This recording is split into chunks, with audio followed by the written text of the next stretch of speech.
Hello and welcome to episode 15 of the Youth Squad Legends series with Ipswich Town. It is the championship playoffs, an episode that will guarantee high drama. Roll the intro!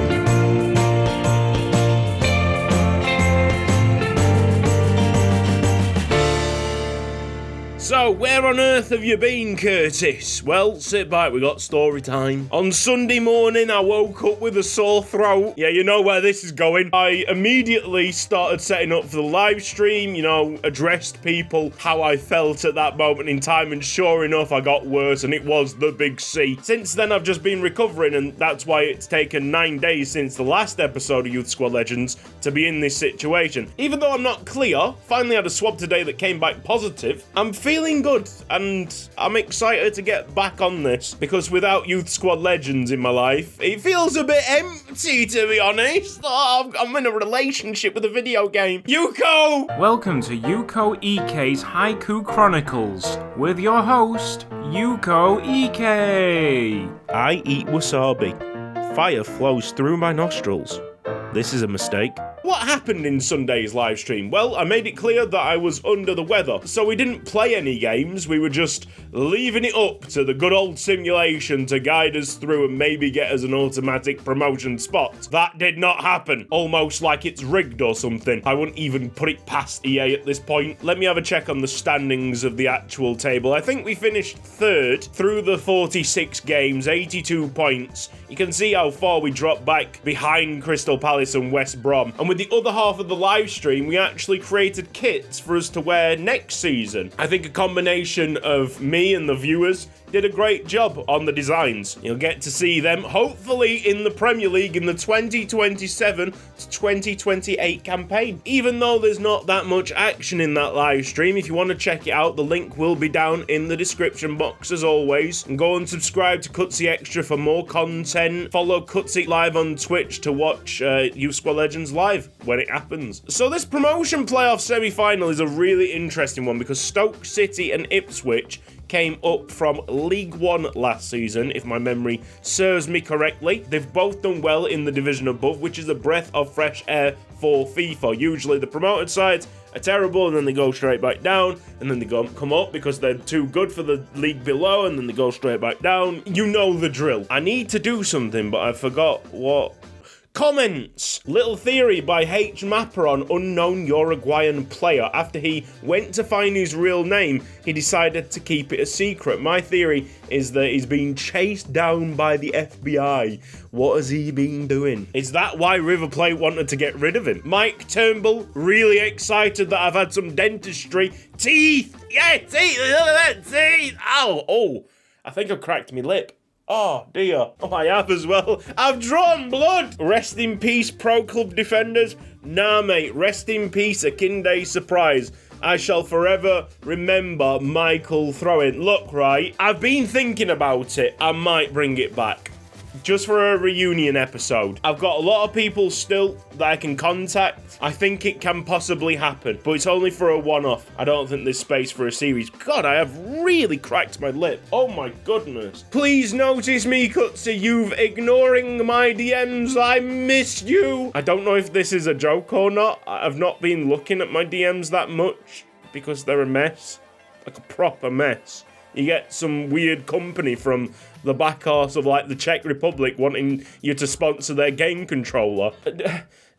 No. Can you change unknown Uruguayan player's kit name to just a question mark? Great question, Chris. I don't know. Shall we try it? It might break the entire game. And whilst I'm doing this, I can address the final comment that we've picked up for this episode. It's from the YSL wiki curator, Rodolfo, who'd really like to know where this unknown Uruguayan thing came from. So if we look back to the start of the series, I did say that we would take the names from Football Manager, and that was absolutely the case until we got to Tony Ramos, who, to be honest, shouldn't have been signed without a new name. But he hadn't just been signed, I accidentally played him in the same episode. Hence why I was like, okay, Tony Ramos is not your name, but you're here and you're called Tony Ramos. The following live stream, we all agreed that he was just unknown Uruguayan Uruguayan player, and that his true name, his real name, the name that obviously the FBI are searching for, is kind of hidden from public view. Or hidden from us, at least. By all means, if you want to call him Tony Ramos, call him Tony Ramos. For me, he's unknown Uruguayan player. I have a really, really bad feeling that this is going to bust something. All right, 30 minutes into recording and we've already drawn blood. A sign of a truly great Youth Squad Legends episode. At the end of the live stream, I think we gave Ramos a +1 just because he didn't get involved that much. And with the low overall, we couldn't really risk it. I'm going to risk it here. And Wiseman Kitam gets the second leg.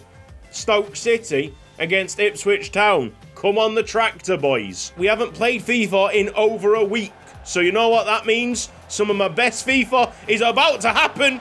Oh, and Tony Ramos. Well, that is the symbol that they've put on the back of his shirt. Maybe it's a tribute to Nuren's The Box series. Maybe The Box was Tony Ramos's favourite player growing up. Hole opened up there in the... Oh, Ipswich defence. Andy Parry's there again with another huge save down low. It's very open. Here comes the keeper. Andy Parry decides to dive. It works. Maurice McKenzie has the room, the opportunity to get this away with Belchior. An easy option to the inside. Eibner now takes the ball. All of a sudden, it's Ipswich Town on the attack. Demar Ocon.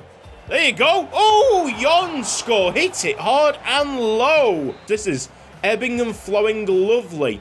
Try and head this on. Ramos. Someone will beat Bilgem off the left-hand side. I don't know how that went through all the bodies. Great game of football already. Demar Ocon. Beautiful.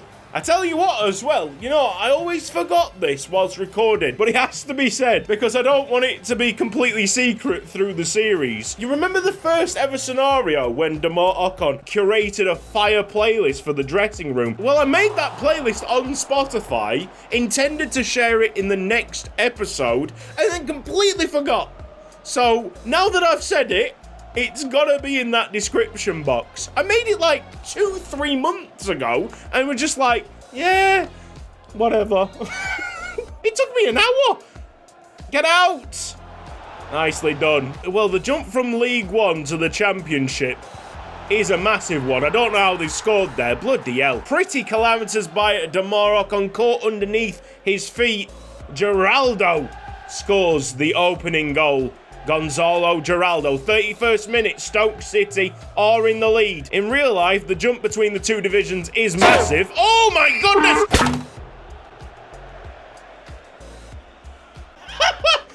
Did you? Really? Really? In a championship playoff semi-final, Yarn score? Disaster class from Bobby Monksworth to involve him in the first 11, to be honest. It's an oversight of dramatic proportions. He is not good enough to be in this first team. Overall-wise, yes, maybe. Quality-wise, he's nowhere near Westberg. Back to Tony Ramos. And here goes Yarn score! Hey! That's more like it, Sonny on score. Parity has been restored. The studs really needed to step up quicker. At least he's there to get some kind of telling touch before half-time. Wesley Martino intercepts, steps out into the midfield. What a baller. Could be player of the season. And if he gets it, I think that might be the third time. It's Ryan Tony Ramos. Oh, what a ball that was from Belchior. How has that not gone in? Luca Eibner, second chance to Maurice McKenzie, a little back heel, not working out. Should have been 2-1 Ipswich. Oh, someone is down injured. It's Yarn score. Martino! The slight injury does give me an excuse to swap it up. Ferguson will now play out on the wing. We'll have a little time with Mladic because Ramos has been a bit quiet. Should we use a third sub as well? Telos for Studnitsky to further solidify what has been a classy defence this season. Corner kick, keeper's out. Keeper's gone a long way to claim that ball. This has been an even affair. Stoke City slightly taking advantage, maybe the home advantage. Oh, what a pass that is with Geraldo popping up second time I didn't really lock on there with Wes Martina. Andy Parry's done well with the first shot, but unfortunately it's just bounced right back into that path. No one is with Cameron Ferguson. Sent the shot wide. Just need to bring in a tiny bit more concentration, and definitely not allowing balls like that to go through. We can equalise here. Geraldo's had 6 shots in the game, so we've been lucky that it's not been one of his more lethal performances. They certainly beat the high press. Now going after our defence. Big difference between 2-1 and 3-1. Well done, Andy Parry. Probably been the man of the match for the away side. Geraldo's been all over the place. He is a regen. Ah, that certainly is interesting. It's been a complete handful for the defenders. Mladic, nice strength. Maurice McKenzie giving him a path. Oh! With the deflection, I thought it was in. The goalkeeper, I don't think, was getting there. Win the header. Martina at the back post. Just the slightest of touches by the goalie. Think that'll be full time. 2-1.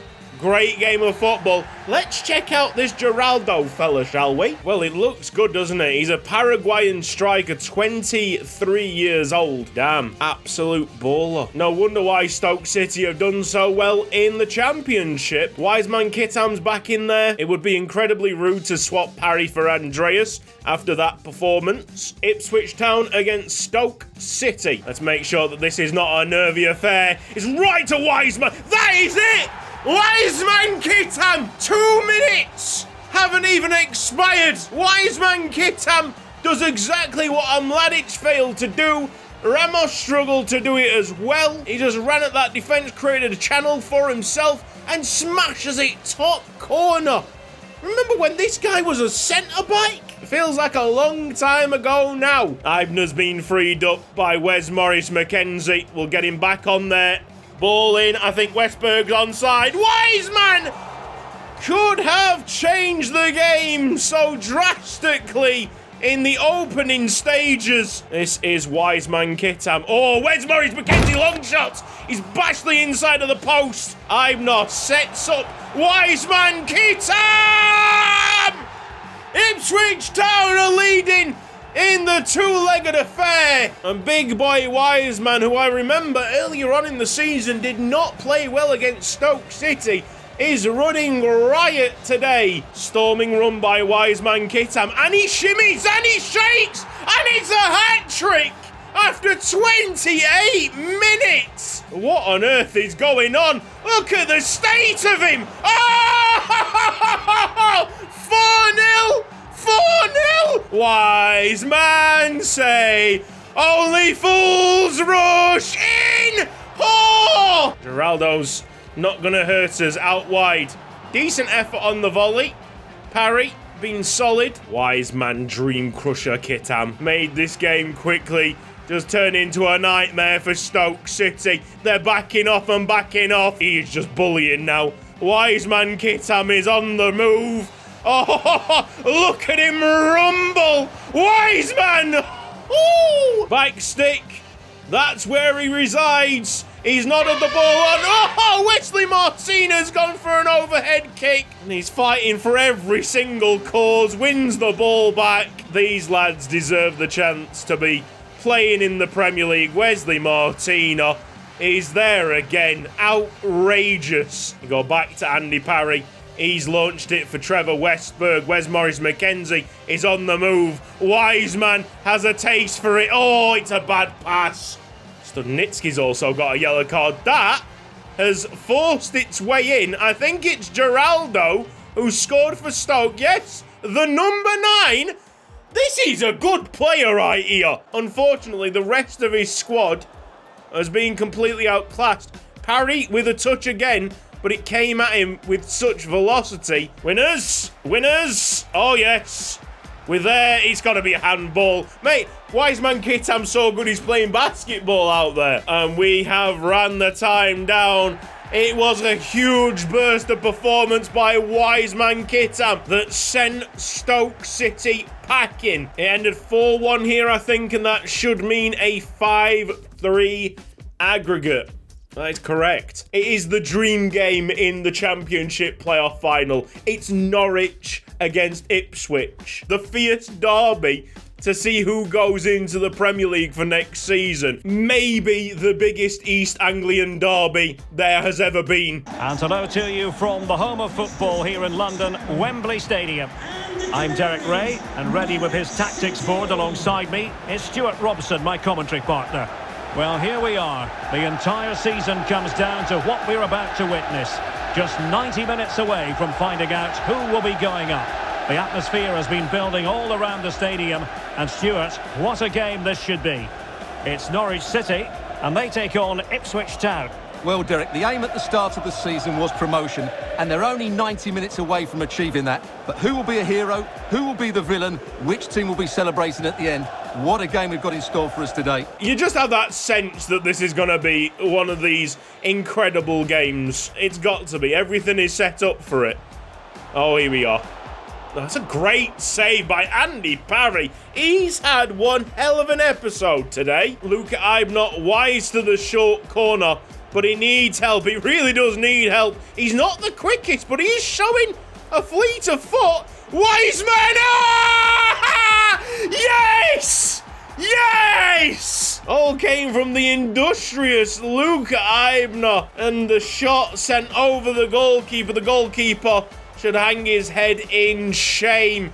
It's basically an empty net there for Wiseman. Say, only fools rush in.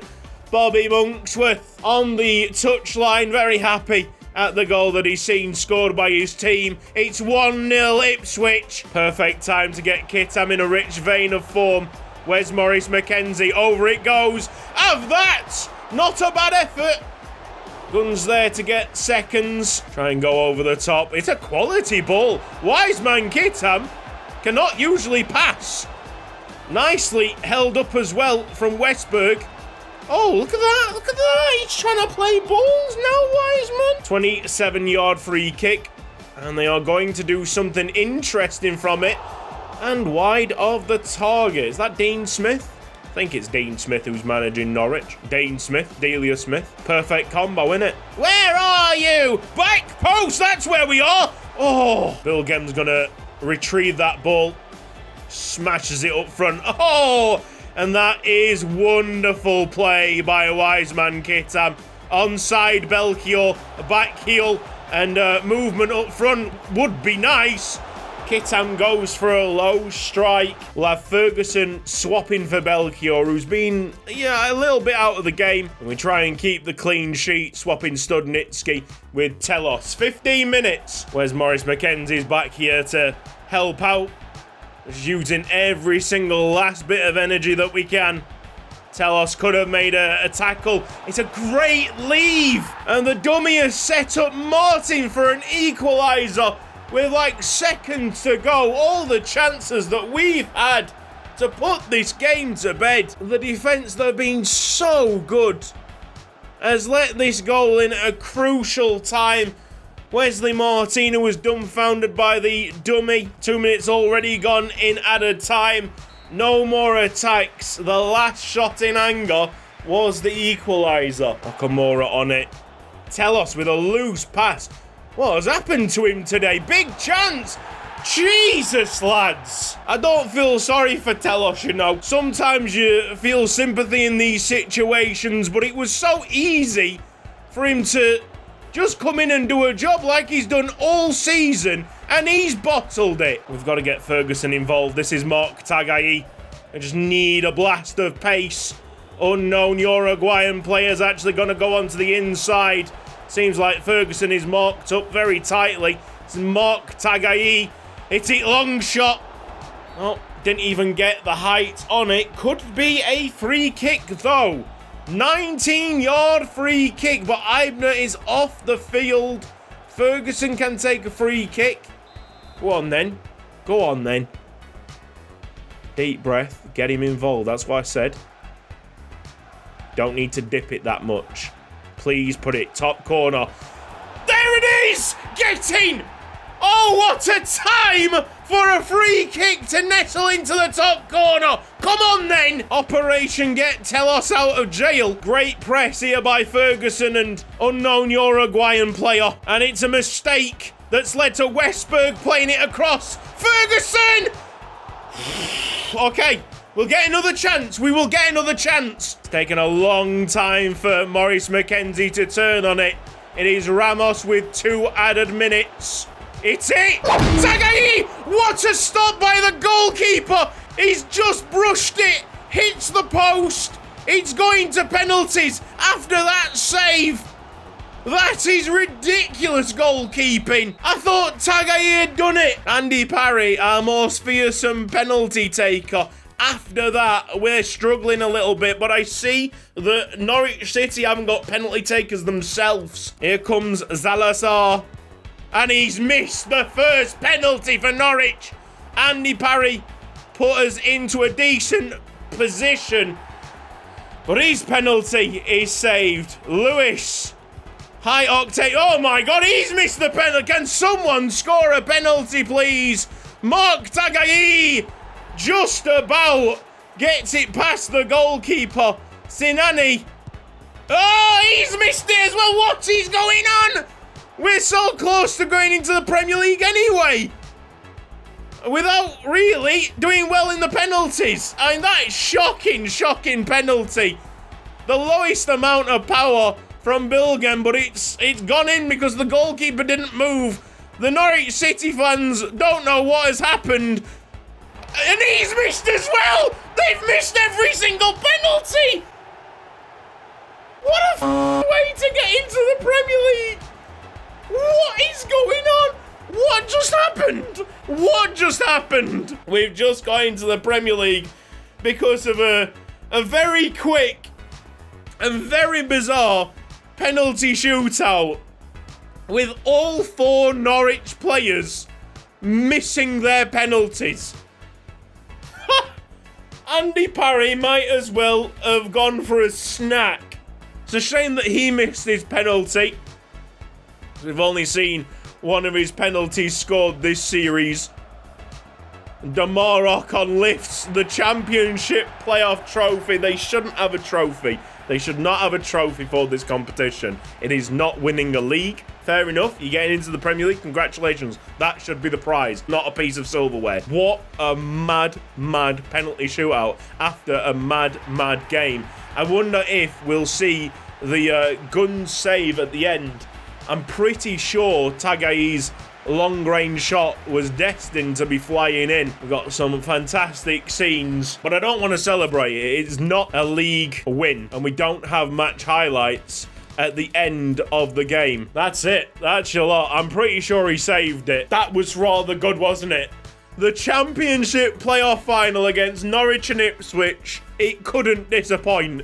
It didn't disappoint. And we're into the Premier League. Get in there. The penalty shootout animations are so quick, you don't get to really feel that tension, how important the next kick is. That was just so rapid fire. I didn't really know what was going on. What do you say from that lot then? I've got to pick a player of the season. It'll have to be one of these two, Yuzuki Okamura or Wesley Martino. Can't they both share it? +2 potential for both of them. Who's in a better position than what they were 12 months ago? Probably Mark Tagai. Most improved player. We'll give that a small bump. And just because I can't avoid it, I'm going to give the scenario today to the magnificent Andy Parry. Even though he missed his penalty, he was fantastic. I'm sure you can agree. This player secures a long-term sponsorship deal after his great performances in the playoffs. With his financial future secured, it's a great weight off the shoulders. +1 potential, +1 overall for Andy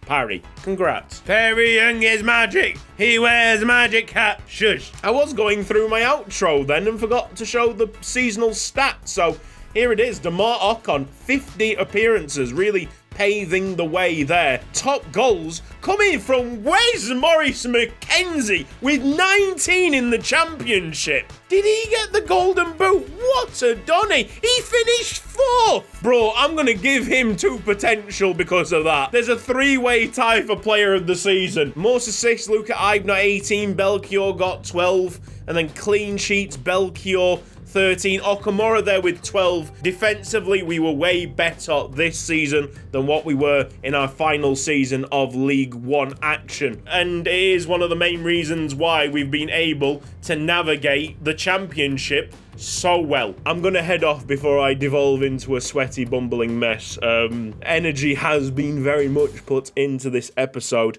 You guys have been so patient with me.